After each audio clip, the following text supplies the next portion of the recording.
powered by Extra Childhood।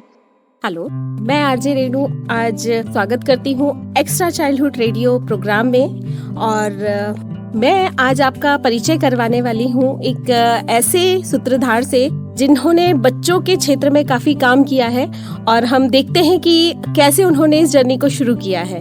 तो आपका स्वागत है मैम। नमस्कार, बहुत बहुत धन्यवाद। मैम, आपका परिचय और हम जानना चाहेंगे कि आपका बचपन कैसे बीता। मैं अर्चना सहाय और आरंभ संस्था की मैं डायरेक्टर हूँ, और साथ में भोपाल सिटी चाइल्डलाइन की भी मैं डायरेक्टर हूँ, और बच्चों के क्षेत्र में लंबे समय से काम कर रही हूँ। लगभग 32 साल हो गए हैं काम करते हुए। और मेरा जो बेसिक मुद्दा है वो मुद्दा है बाल अधिकार, बच्चों की सुरक्षा हर जगह पर, चाहे वो घर हो, चाहे बाहर हो, चाहे स्कूल हो।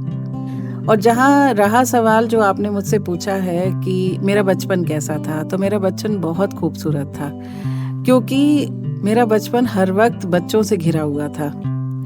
क्योंकि मैं एक सिंगल चाइल्ड हूँ, मेरे कोई ब्रदर सिस्टर नहीं है, तो मुझे अकेलापन अच्छा नहीं लगता था। तो हर वक्त मुझे लगता था कि कोई ना कोई बच्चा, चाहे पड़ोस का हो, चाहे कहीं का भी हो, तो वो बच्चे मेरे साथ रहें। मम्मी पापा चूँकि दोनों ही जॉब में थे, तो मेरे पास काफ़ी समय होता था दूसरे बच्चों को अपने घर में लाने का, क्योंकि वो फ्रीडम जो थी वो मेरे घर पर थी, क्योंकि कोई घर पे नहीं होता था।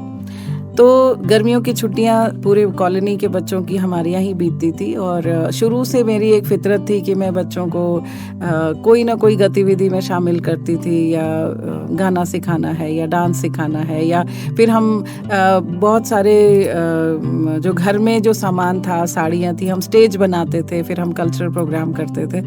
तो वो मुझे उस वक्त शायद नहीं पता होगा कि मैं ये कभी मेरा करियर भी बनेगा, ये जो मेरा इंटरेस्ट है बच्चों के साथ में, तो वो करियर के कैसे जुड़ेगा वो नहीं पता था। दूसरा, जिस स्कूल में मैं पढ़ी, मैं कामल कॉन्वेंट हायर सेकेंडरी स्कूल में पढ़ी, तो वहाँ जो सिस्टर्स के साथ में रहना होता था, उनसे बहुत कुछ सीखा। मतलब वो उन चीज़ों को बहुत आत्मसात किया कि डिसिप्लिन कैसे होती है, दूसरों की केयरिंग कैसे होती है, लोगों के बीच में प्यार बांटना क्या होता है। और उन दिनों चूँकि सिस्टर लोग भी कुछ ना कुछ सोशल वर्क करती थी, वो चूँकि नन्स हैं, तो उनका एक रहता था कि शाम को कहीं बस्ती में जाना, सेवा करना। तो ये मैं उनके साथ में रहती थी, और उन्हें भी शायद समझ आ गया था कि यही इसको इंटरेस्ट है, तो वो हमेशा पेरेंट्स को बोलते थे कि इसको हमारे साथ भेजो।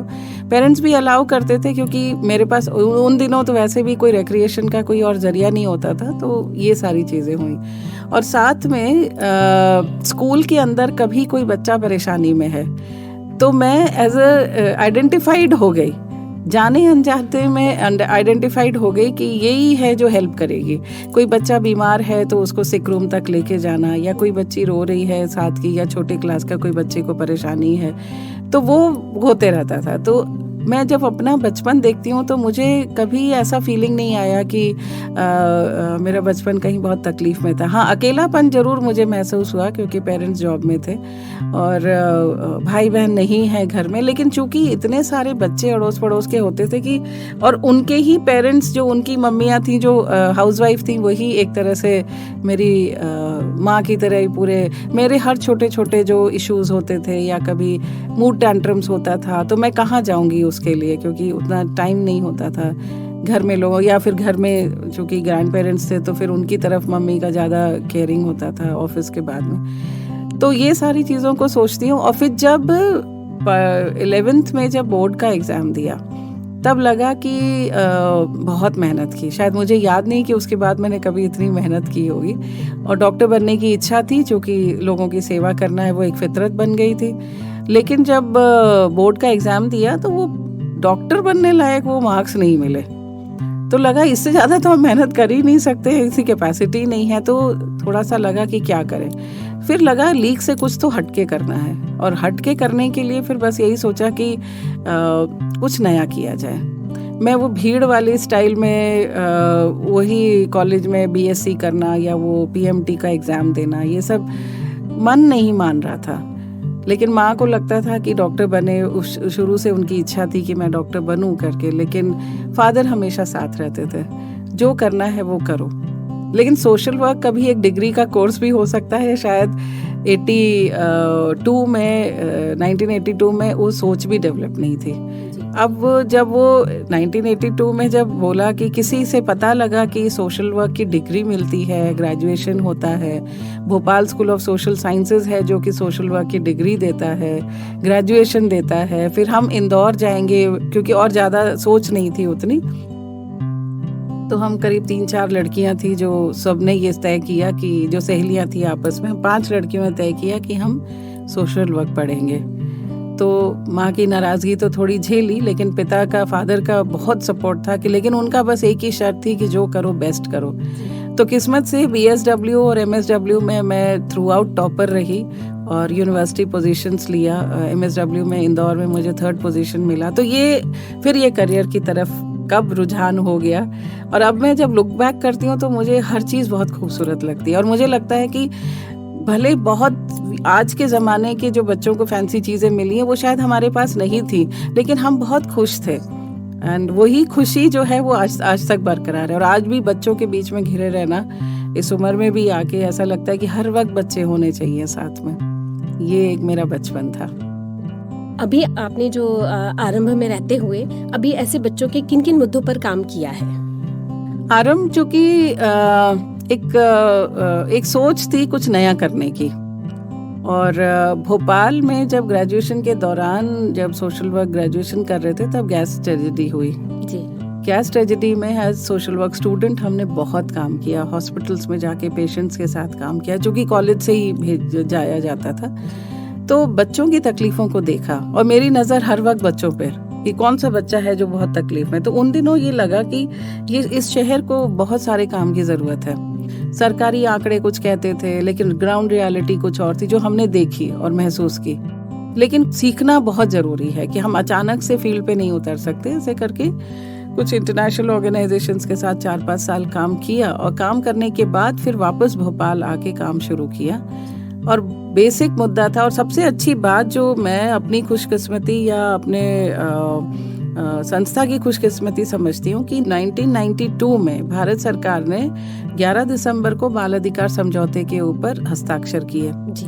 और ये एक बहुत अच्छी बात थी कि जब ये बाल अधिकार समझौता 20 नवंबर 1989 को इंडिया में आया, जब कंट्री में इसका डिस्कशन शुरू हुआ, ये ड्राफ्ट के ऊपर जो डिस्कशन शुरू हुआ, जो समझौता बना था UN जनरल असेंबली में, उसमें ये समझौते में ये तय हुआ कि आप अपने देशों में जाइए और जो कि इंडिया भी UN जनरल असेंबली का एक हिस्सा है, तो आप जाइए और अपनी कंट्री में जाके पता करें कि ये जो समझौते में बाल अधिकारों के बारे में जो बात लिखी है वो आपको एक्सेप्टेड है या नहीं।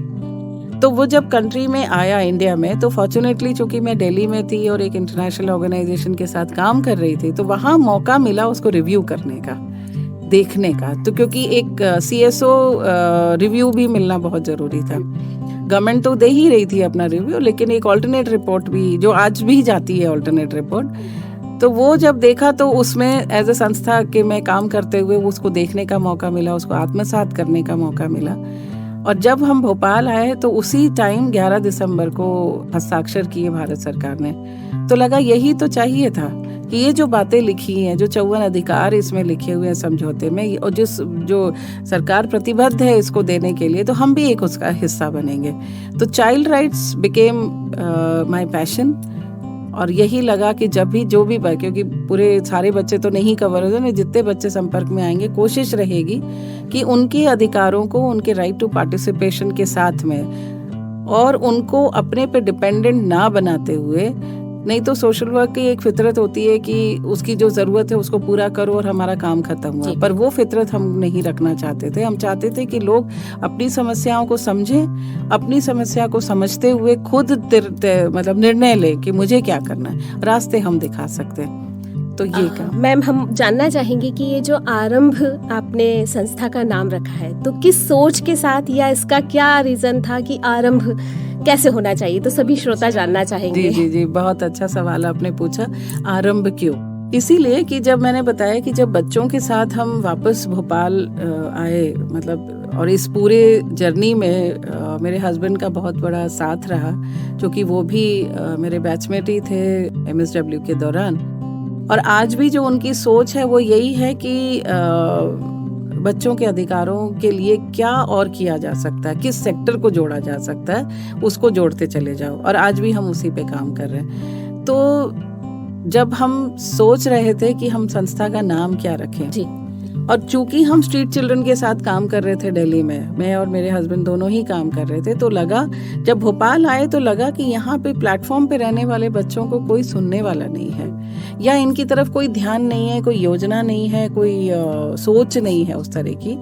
तो आरंभ किया जाए ये फुटपाथ पे रहने वाले बच्चों के साथ काम करने का। तो ऐसे फिर ये आरंभ, और ये नाम जो है वो मेरे हस्बैंड का चुना हुआ नाम है, जिसपे मेरी पूरी सहमति बनी। शुरू में लगता था कि थोड़ा बोलने में दिक्कत आएगी, लोग समझ नहीं पाएंगे, क्योंकि जब हम आरंभ बोलते थे तो लोग आराम समझते थे। पर उसको तो तब मुझे अभी भी मेरे हस्बैंड की बात याद है कि अर्चना, जिस दिन इसका नाम लोगों की जबान में आएगा तुम्हें ये नाम और अच्छा लगने लगेगा। और अब जब कोई अधिकारी बोलता है कि ये नाम से ही प्यार हो जाता है, तो वो ही कंटिन्यूड है अभी।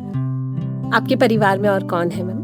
मैं, मेरे हस्बैंड और मेरी बेटी, एक बेटी है जो अच्छे से मैरिड है। और कभी इस बीच में आपकी बच्ची को ऐसा लगा हो कि मुझसे ज्यादा मम्मी दूसरे बच्चों को प्यार करती बिल्कुल है? बिल्कुल, ये तो 100% बात है।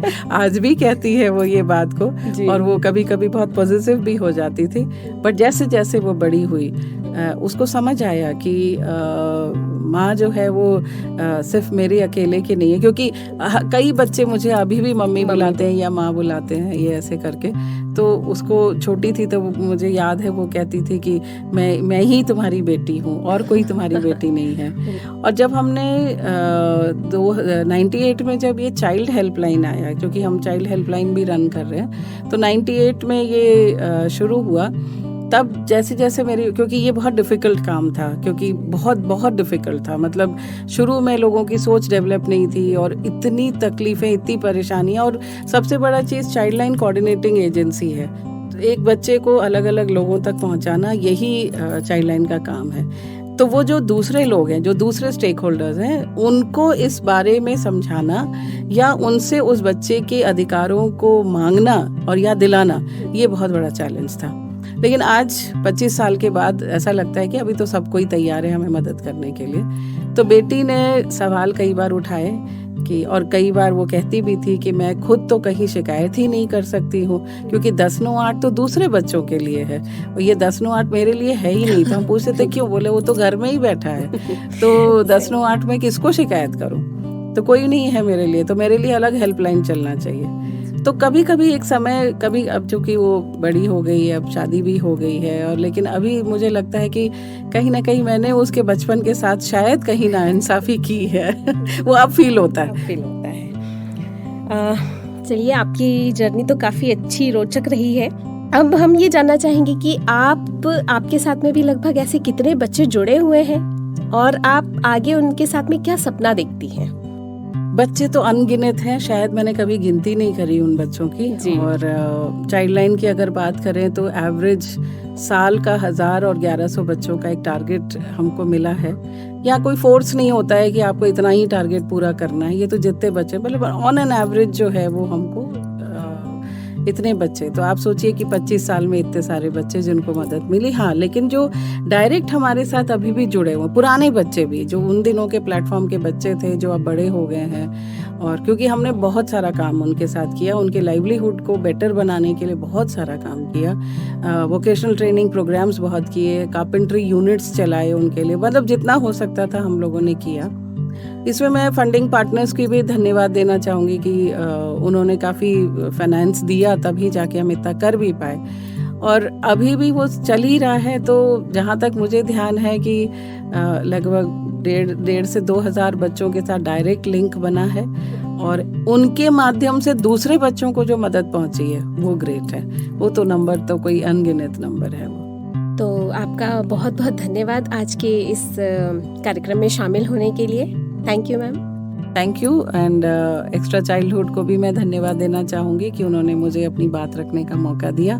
और हमारे बच्चे भी इसमें शामिल रहेंगे, ऐसा मैं मानती हूँ। और आज जो आपने पूछा कि आने वाले समय में क्या देखती हूँ, तो मुझे लग रहा है इतने ही नंबर, जितना जीवन बचा है उतने ही जितने बच्चे आ सकते हैं, और लगभग और भी बच्चों के साथ हम उनके अधिकारों को उनको सुनिश्चित करा पाएँ, बस यही सपना है। Thank you ma'am. Thank you. तो अब हम आरंभ के आगे की जर्नी पर जाते हैं और आज हम अपने एक नए और मेहमान से मिलेंगे जो अपना टैलेंट बताएंगे कि वो किस तरह से आरंभ से जुड़कर अपने टैलेंट को दूसरों तक पहुंचा रहे हैं और कैसे बच्चों में सुरक्षा और सेफ्टी की जानकारी दे रहे हैं। तो स्वागत है आपका और आप अपना परिचय दीजिए। नमस्कार, मेरा नाम आशीष गुप्ता है और मैं रोशनबाग धोबीघाट स्टेशन एरिया से हूँ। मैं आरंभ से 2014 से जुड़ा हूँ, जब मैं लगभग 8वीं क्लास में था। और आरंभ की बात करें तो मेरा इनके साथ काफ़ी अच्छा अनुभव रहा है। मुझे काफ़ी अनुभव मिले हैं यहाँ से। मेरी बॉडी लैंग्वेज चेंज हुई यहाँ से। लोगों के बीच बैठना, किस तरीके से लोगों से बात करना है, सरकारी दस्तावेजों के साथ किस तरीके से सरकारी दफ्तरों में काम करना है, पुलिस, मीडिया, अन्य सभी जगहों पे किस तरीके से काम करना है। और थिएटर का बात करें तो हम थिएटर के तरीके से बच्चों के मुद्दों पे काम करते थे और अभी भी कर भी रहे हैं कभी कभी, जैसे शिक्षा को लेके, उनके बाल अधिकार को लेके, उनके बाल मजदूरी को लेके, उनके अधिकारों को लेके हम लोगों ने कई ऐसे नुक्कड़ नाटक जो किए हैं, जो कि रोड शो हुए हैं और कई प्लेटफॉर्म्स पे भी हुए हैं। और कुछ चीज़ें जो हैं वहीं से मेरे अंदर आई हैं, जैसे कि मैं सोशल मीडिया पे कैसे एक्टिव हो सकता हूँ, अपनी बातों को रख सकता हूँ। आज मैं सोशल मीडिया पे भी हूँ, इंस्टाग्राम पे मेरी 75,000 फैमिली है। तो आप अपना टैलेंट उसी रील्स के अकॉर्डिंग कुछ करके बताएंगे, कुछ बोल के बताएंगे कि आपने कुछ इनोवेटिव किया है पुलिस के साथ में या किसी विभाग के साथ में, उसके बारे में थोड़ी जानकारी दीजिए कुछ नए तरीके से। तो मैं अपनी कुछ बातें मोदी जी और हो सकता है अमिताभ बच्चन जी की लैंग्वेज में बोलूं, तो मैं मिमिक्री करूंगा मोदी जी की आवाज़ में। नमस्कार साथियों, मैं नरेंद्र मोदी आप लोगों के बीच में आज उपस्थित हुआ हूं। तो मैं कहना चाहूंगा कि आज नरेंद्र मोदी वादा करता है कि आज भोपाल शहर में मैंने सरकारी दफ्तरों और बस्तियों में बच्चों के अधिकारों पर काम किया है और उनके साथ चर्चा और उनके साथ बैठक और उनके परेशानियों को समझा है। तो मैं बताना चाहूंगा, मैं पूरे भारतवर्ष को बताना चाहूंगा कि बच्चों, आप देश का भविष्य हो, आप आगे बढ़िए और अपने शिक्षा को साथ रखिए। और देश के विभिन्न एरियो में, जगहों पे कई शिक्षा संस्थान ऐसे हैं जहां पर आपकी आवाज़ को आगे बढ़ाने का मौका मिलता है। तो मेरी गुजारिश है कि आप लोग वहां से जुड़ें और अपने टैलेंट को आगे बढ़ाएं। नमस्कार। थैंक यू आशीष जी, आपका बहुत बहुत धन्यवाद इस शो में शामिल होने के लिए। Thank you. धन्यवाद। चलिए आगे बढ़ते हैं हम, और आज आरंभ के जो दूसरे हमारे एक साथी जुड़े हैं, उनसे जानना चाहेंगे कि वो किस तरह से देख पा रहे हैं कि आरंभ में उनका सबसे हैप्पी मूवमेंट कौन सा था। तो नमस्कार, आपका स्वागत है इस कार्यक्रम में। आप अपना परिचय दीजिए और बताइए कि ऐसा क्या था जो आरंभ में आपको सबसे अच्छा और हैप्पी मूवमेंट कौन सा लगा था। नमस्ते, मेरा नाम सिमरन है और मैं आरंभ संस्था से बचपन से जुड़ी हूँ, जब मैं छोटी थी। और मेरा हैप्पी मोमेंट वो था जब हमारे मोहल्ले में नशे की चीज़ें बच्चों को आसानी से प्राप्त हो रही थी। तो फिर मैंने दीदी भैया उनके द्वारा अपना पुलिस वालों और कानून की जानकारी लेके उनसे पुलिस वालों को बुलवाया और मीडिया को बुलवाया। तो है ना, मेरा सबसे अच्छा एक्सपीरियंस ये था कि जब मैंने मीडिया को बुलवा के उनको धमकी दिलवाई है दुकानदारों को, तो उनको फिर मैंने खुद ही बच्चों को नशा का सामान लेने भेजा, तो दुकानदारों ने मना कर दिया। और क्या कहते हैं, हाँ, और फिर उसके बाद मीडिया वालों को अच्छा लगा, तो फिर सबसे हैप्पी मोमेंट वो था कि वो लोग स्पेशली मेरा खुद का अलग से इंटरव्यू लेने आए थे और मेरे को सब जानने लगे थे उस टाइम। तो मुझे सबसे बेस्ट मेरा टाइम वही था और मुझे इतनी खुशी मिली कि मोहल्ले के सब लोग मुझको ही देख रहे थे, क्योंकि इतनी सी छोटी थी ना मैं, जब बहुत मतलब 11-12 साल की थी और इतनी सी बच्ची ने इतना बड़ा काम कर दिया, तो मेरे लिए सबसे हैप्पी मोमेंट वही था। तो बहुत बहुत आपका स्वागत है और थैंक यू कि आपने हमें जानकारी दी और ये बताया कि किस तरह से आपने इस हैप्पी मोमेंट को जिया है आरंभ के साथ। Thank you. तो आगे बढ़ते हैं हम और देखते हैं कि आरंभ के साथ और कितने ऐसे युवा जुड़े हैं और जो अपने बारे में आज किस स्थिति पे अपने आप को देखते हैं और कैसा महसूस करते हैं। तो हमारे साथ जो श्रोता हैं, मैं उनसे चाहूंगी कि पहले अपना वो परिचय दें और ऐसा कौन सा ऐसा अनुभव है उनका जिनको जीने के बाद उनको ऐसा लगा है कि हाँ, ये भी एक लाइफ है। नमस्ते, मेरा नाम अविनाश बोद्धे और मैं शंकराचार्य नगर भोपाल में रहता हूँ। मैं आरंभ संस्था से जब 6th क्लास में था, मैं जब से जुड़ा हूँ और आज मैं 12th में हूँ। और एक टाइम ऐसा आया था आरंभ संस्था के साथ जब मैंने अपनी लाइफ के सबसे खुशी पल कहते हैं या सबसे बेस्ट पल कहते हैं वो जिए थे। जैसे कि मुझे पहली बार भैया का फ़ोन आया था कि तुम्हें डेली जाना है, तो मतलब मैं सुन के पहले थोड़ा शौक था कि पहले वहाँ जाके क्या होगा और क्या नहीं होगा। फिर मुझे धीरे से पता चला, फिर हम लोग यूनिसेफ गए, फिर वहाँ से हमारी पहले एक मीटिंग हुई थी उनसे लाइव। फिर उसके बाद उन्होंने मुझे MP में से कुछ बच्चे थे जिनमें से मैं खुद एक सिलेक्ट हुआ था। फिर हम लोग एयरपोर्ट गए, एयरपोर्ट पे भी काफ़ी अनुभव मतलब बहुत ही प्यारा था जब मैं पहली बार लाइफ में गया था। और मैं जल्दी में, भैया ने आधार कार्ड का बोला था तो आधार कार्ड छोड़ के कुछ और रख के ले गया था जल्दी में, मतलब खुशी में कि मैं जा रहा हूँ। तो फिर वहाँ भी दिक्कत हुई। फिर हम लोग ऊपर जब एरोप्लेन में गए तो मतलब बहुत ही अच्छा अनुभव था। वो भैया को मतलब खिड़की वाली सीट मिली थी जो मेरे साथ गए थे, तो मैंने भैया को उस सीट से हटा के इस सीट पे कर दिया था और मैं खिड़की वाली। फिर हम लोग वहाँ दिल्ली में एक रॉयल प्लाजा होटल है, उस होटल में रुके थे और उस होटल भी मतलब लाजवाब थी। मतलब मैंने ऐसा सोचा नहीं था कभी कि हाँ कि मैं कभी वहाँ बैठ पाऊँगा या जा पाऊँगा, लेकिन यूनिसेफ और आरंभ संस्था के द्वारा मैं वहाँ गया और एक ऐसा स्टेज मिला था जो मतलब स्टेज पे मैं अकेला था, एक पीछे पर्दा लगा हुआ था जहाँ से सामने से मतलब पीछे में दिखाई दे रहा था, अलग ही माइक कान में लगा हुआ, मतलब एक अलग ही फीलिंग आ रही थी। तो वो ही मेरे लाइफ के सबसे बेहतरीन पल थे। उस स्टेज पे आपने किस तरह से शेयरिंग की थी? क्या वो शेयरिंग की? मेरे लाइफ की, जैसे कि जब मैं स्कूल में था छोटे से, मतलब जब मैं आरंभ संस्था से जुड़ा था और स्कूल में था, तो स्कूल में मेरे साथ एक रुखसार मैम थी। तो मतलब उन्होंने भी मुझे बहुत समझाया है, दिमाग से मतलब बहुत समझाइश दिए और आरंभ संस्था के साथ जुड़ा था तो वो शुरू की बातें और मेरी लाइफ का ही डिस्कस हुआ था वहाँ सब कुछ। तो बहुत बहुत धन्यवाद आपका और स्वागत है इसमें। Thank you. आइए आगे हम आरंभ की जर्नी में एक और साथी जुड़े हैं, उनके बारे में जानना चाहेंगे। तो आप अपना परिचय दें और बताएं कि किस तरह से आपकी जर्नी आरंभ के साथ शुरू से रही है और आप उसमें कैसा फील कर रही हैं।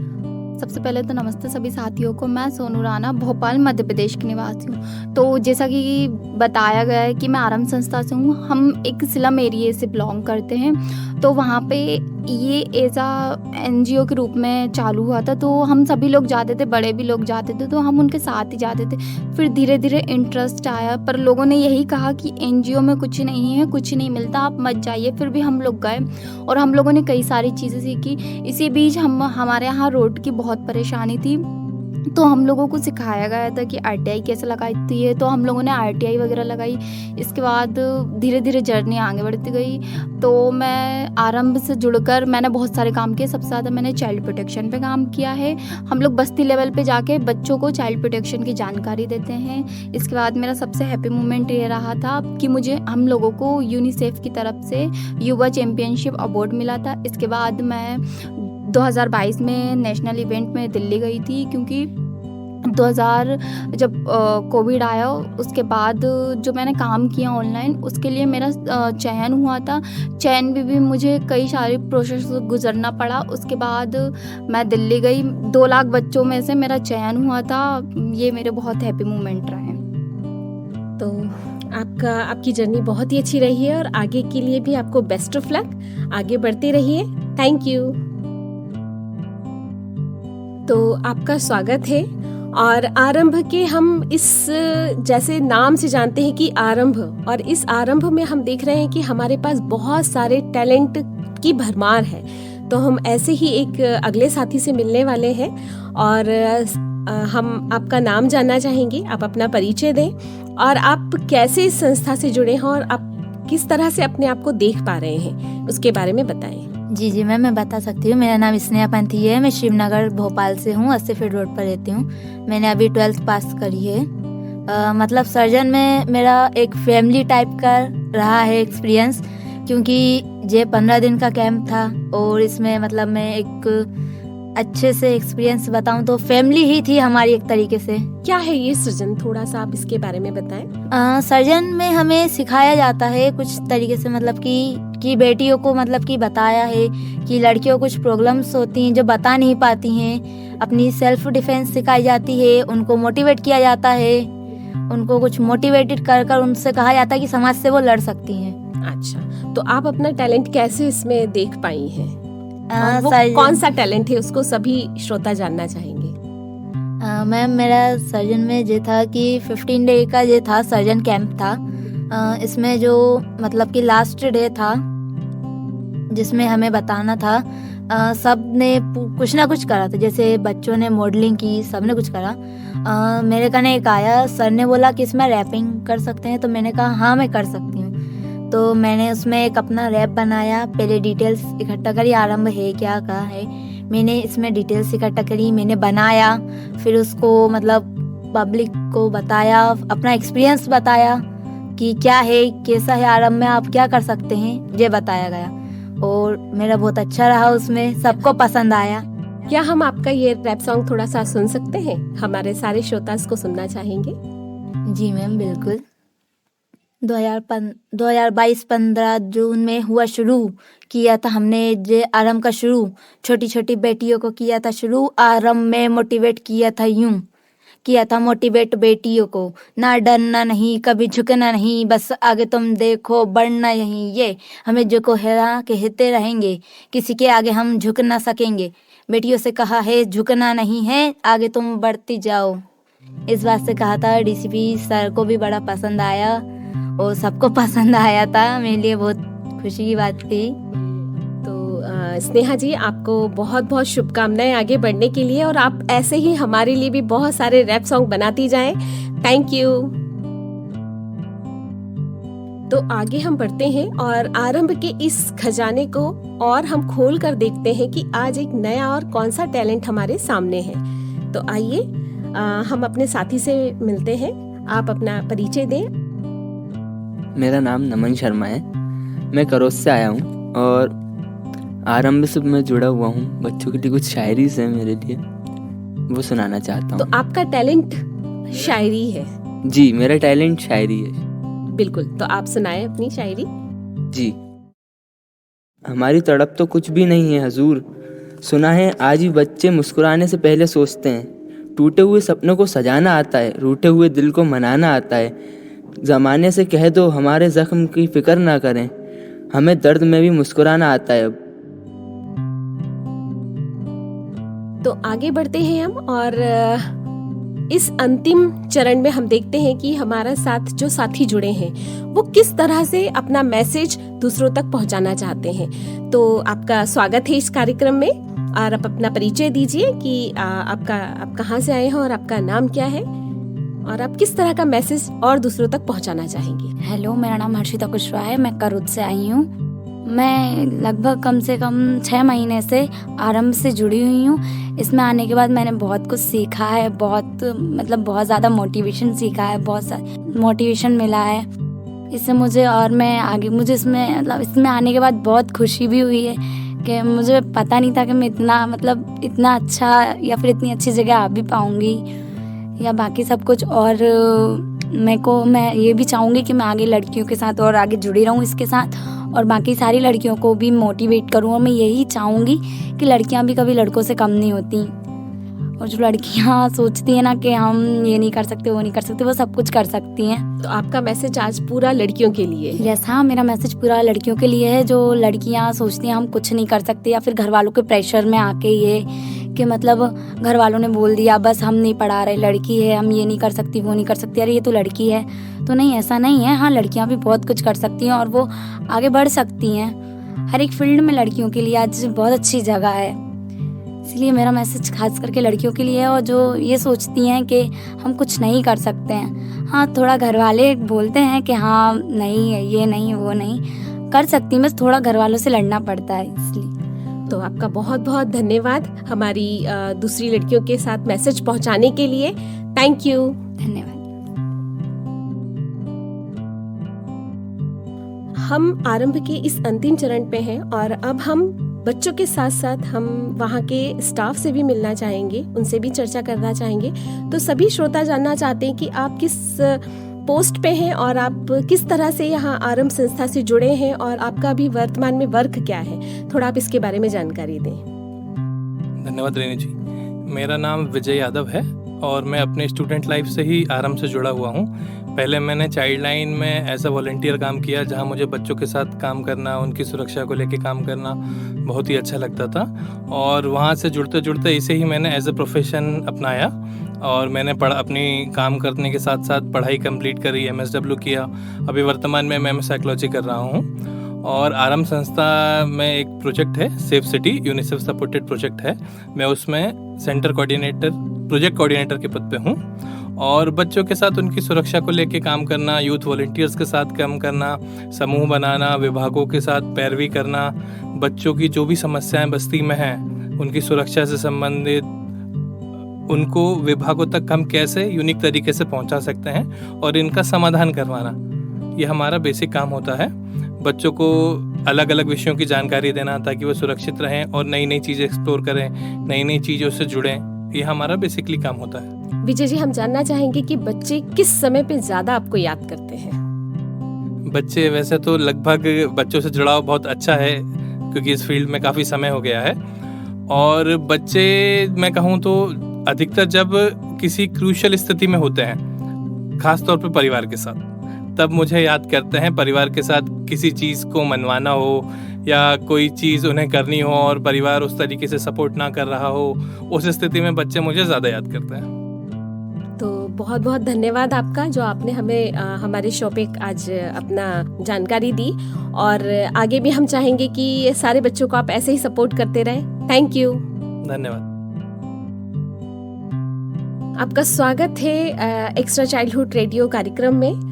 और हम जो आरंभ की जर्नी अर्चना जी से सुनते आए हैं और हम अंतिम चरण पे हैं आज, तो हम जानना चाहेंगे कि आप सबसे पहले तो अपना परिचय दीजिए और हम जानना चाहेंगे कि आप कैसे इस प्रोफेशन में आए हैं और आगे आपका क्या मोटिव है, आप क्या आपकी क्या सोच है, आप कहाँ आगे बढ़ना चाहते हैं। और सबसे पहले तो आपको आज आपके जन्मदिन की बहुत बहुत बधाई हो। Thank you. तो आप अपना परिचय स्टार्ट करें सर। तो मेरा नाम फुरकान अंसारी है और आरंभ संस्था के साथ मैं 2014 जून से मैंने जुड़कर खासकर चाइल्ड प्रोटेक्शन पर काम करना मैंने शुरू किया। और मुझे काफ़ी पहले से ही काफ़ी मन था कि जो बच्चे हैं जो कहीं ना कहीं समाज में कहीं ना कहीं शिकार हो जाते हैं किसी न किसी तरह की पीड़ा में, तो उनके साथ काम किया जाए और उनके लिए एक सुरक्षित वातावरण कैसे बनाया जा सके। इसके लिए मुझे सबसे अच्छा लगा कि आरंभ संस्था इस पर काफ़ी समय से काम कर रही है और इसलिए भी मैं उनके साथ जुड़ा और इस पर काम करना मैंने शुरू किया। आपकी जो एक्सपर्टी है, हमने बहुत सुना है कि आप गाना बहुत अच्छा गाते हैं, तो आप कोई मोटिवेशनल सॉन्ग जो डेडिकेट करना चाहेंगे आरंभ को या अपने बच्चों को जिनके साथ हम जुड़े हुए हैं, तो ज़रूर बताएं, सुनाएं प्लीज़। खैर मोटिवेशनल तो अभी मेरे माइंड में नहीं आ रहा है, लेकिन एक गाना है मेरा जो पसंदीदा गाना है, मैं हर जगह उसको गाता हूँ। पहले मैं एक बार वो शेयर कर लेता हूँ आपसे, वो सुनाता हूँ मैं। तो रफ़ी साहब का वो गाना है, और रफ़ी साहब को मैं आइडल भी मानता हूँ काफ़ी हद तक। तो उनका एक गाना सुनाता हूँ मैं आपको। आपकी मदहोश नजरें कर रही है शायरी, आपकी मदहोश नजरें कर रही है शायरी। ये गज़ल मेरी नहीं, ये गज़ल है आपकी। मैंने तो बस वो लिखा जो कुछ लिखाया आपने। दर्द दिल, दर्द जिगर दिल में जगाया आपने। पहले तो मैं शायर था, पहले तो मैं शायर था, आशिक बनाया आपने। दर्द दिल, दर्द जिगर दिल में जगाया आपने।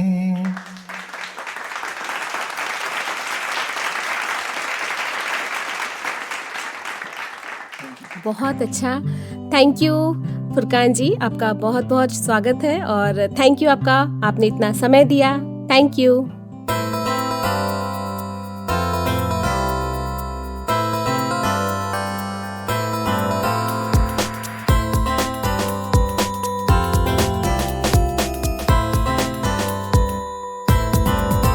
Powered by Extra Childhood.